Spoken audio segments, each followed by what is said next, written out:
The new Sony A7V is basically my dream camera come true, but there's one fatal flaw. I'll get to that soon. But instead of sitting behind a desk and rattling off specs, I wanted to see what this camera can actually do, visiting places I've explored for years, or to push the camera and show you what Australia is like. Full disclaimer, I'm not paid by Sony, I'm not a Sony ambassador, I don't get to keep the camera, even though I think I should. I just love cameras, and I have traveled all over testing this thing practically for fun, so please subscribe. But with that being said, our adventure starts right here in the city. It's late at night, perfect to see what the low light performance is made of, and to be honest, at first I had no clue. I guess the second base ISO was around the predecessor being 3200, but once I actually tested this at home, I realized the second base ISO is 8000, and in layman's terms, the low light performance is incredible. A lot of the clips you see now have varying ISOs, but for the most part it still looks clean despite me screwing up the settings. What is crazy is that when compared to the FX3, it may be a touch noisier at 12800, but otherwise the low light performance is on par with the old king of low light. Ridiculous. You can even use high ISOs, and with a bit of noise reduction from Davinci Resolve,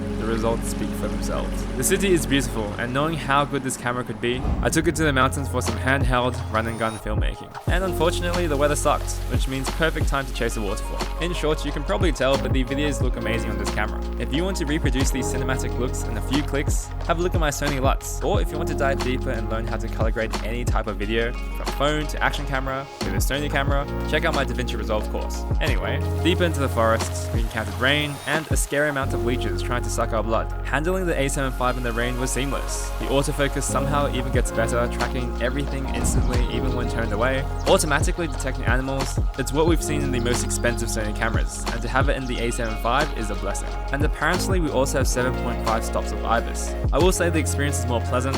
I don't think the stabilization is Lumix level, but definitely now with all the modes like active stabilization, dynamic active, you can easily get gimbal-like shots. As you can see, here is a comparison. I don't think this is super groundbreaking by any means, but I think it's important to note that Sony stabilization has never led to any type of IBIS wobbles when you use wide-angle lenses, which is very underrated. Now the camera can finally film 4K 60 uncropped and 4K 120 with an APS-C crop. This is not super surprising considering every camera and their dog has been doing this for a while. But the million-dollar question is, how is the rolling shutter? Long story short, it's fast and completely usable even at 4K 60 uncropped. That being said, if you are desperate for faster readout speed, Sony even has a mode that lets you crop in to prioritize your sensor readout. After venturing deep into the jungle and trudging through the rain, we finally found the waterfall we were looking for, and it was a trickle. This was just as disappointing as how there is no open gate recording on this camera. Literally every competitor can practically do this, yet Sony refuses to let you record anything else but a 16:9 video. The videos are also maxed out at 4K resolution, which honestly I don't really mind, but the lack of open gate for better framing and anamorphic lenses does hurt. But who knows, maybe I'm just a small minority who likes both vertical and horizontal shots. We also tried to show off the ridiculous photography of this camera by finding some birds, and of course we found more birds in my garden than in the wild. But on that note, the 33 megapixel sensor can shoot 30 FPS with the electronic shutter, which is ridiculous. It is also important to note that the mechanical shutter is still at 10 frames per second. Now add in features like pre-capture and animal autofocus from the A12, and taking photos has never been easier. Some may complain that all the best features go into at most a mid-tier camera, but I am more than grateful. Photography on this camera is a dream, and the other key improvement is the dynamic range. To test that, I've come to Australia version of the Sahara Desert, only 2 hours from Sydney. The dunes are bright, harsh and unforgiving, perfect to test out the new apparent 16 stops of dynamic range. The shots look gorgeous, but I'm gonna be honest, it's kinda hard to tell if there's a real difference. So let's have a look at these more at-home examples. As you can see, in photos and videos there is a definite improvement in dynamic range. Is it super noticeable? I guess I'll leave that up to you. This is especially handy when you're really pushing a photo to its limits, and on video, I'll always take more dynamic range. Okay, so now we're in the wild trying to test a few things that is new about this camera. First of all, stabilization. I'm holding it right now, it's kind of heavy on my arm. I'm at 24 mils. Number 2, the auto white balance is apparently improved and a lot smarter. So I'm going to be talking, walking, and you'll see if there are any white balance shifts. And number 3, apparently the microphones are also improved and they have some auto noise reduction. We'll see if that's even remotely good because internal mics on Sony's have never been that great, to be honest. So try and keep an eye on these things while I bring up today's sponsor, which is Artlist. If you live under a rock, Artlist is basically the best platform for music, sound effects, stock footage, and basically everything you need to help you make money as a creative or a filmmaker. On top of that, it's the best place to access AI models. I literally animated these still images because I don't have an A1 Mark II or an FX3. More on that later. My arm is getting tired. I'm gonna put you in this tree. We're on a tree tripod talking to...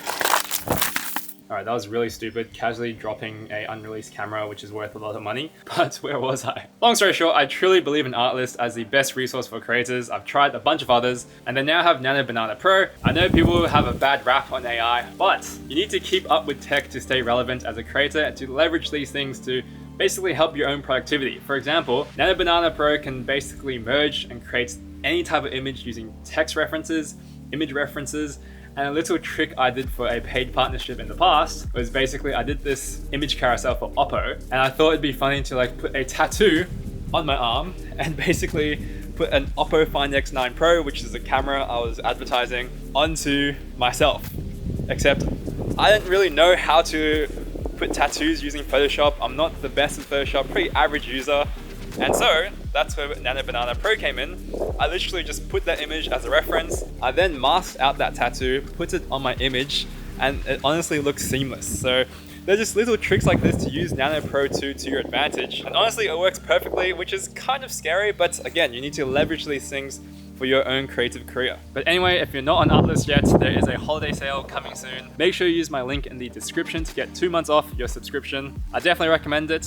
And back to the video. So back on the dunes, the experience of using the A7V is better than ever. An added chip improves battery life despite using the exact same battery for years. The new flip-out screen stolen from the A7R5 is super convenient, and I can't believe this actually has it as well. Menus get continual updates, which is nice, and having 2 USB-C ports, one dedicated for data transfer and one for power, is also a great addition. The thermals of the camera are better too, but honestly, even on the A7 IV, I never experienced any type of overheating. Now let's talk about what I don't like about this camera. I mentioned this already, but the lack of open gate is going to get Sony roasted. The option to shoot at least 6K 30 FPS would have been nice. The actual screen real estate has not increased, only the bezels. I wouldn't normally say anything, but the larger screen on, for example, the Nikon ZR would be very welcome in the future of Sony cameras. Keep in mind, none of these are deal breakers, and I'm definitely nitpicking here. Let's talk price and competitors. It's a $2,899 camera. Ouch. It's a bit of a premium price, but honestly, I think it's worth it. It really isn't much more than the Nikon Z6 III, or the biggest competitor being the R6 Mark III from Canon. Now, despite all this, should you buy the camera? Honestly, I give it an absolutely. This camera has so many features from way more expensive Sony cameras, and it's brought it to a fairly affordable level, which is a gift from the Sony gods. I've personally always been torn between people asking me should I use FX3, ZV-1, or the A7 IV or A7C2, and I keep telling them it depends on what you like more, taking photos or videos. Now that debate is finally over, with low light practically comparable to the Sony FX3, the best autofocus in the game, and with the amazing high dynamic range photos, this is a true hybrid camera that can generally do it all, except well, film OpenGate. So if you are someone who wants to take photos or videos seriously, or just wants a camera that is a true hybrid, the Sony A7V is for you, and you won't regret it. If you made it so far, thank you so much for watching. I need to go sell my kidney now to get my own A7V, and I'll see you in the next video.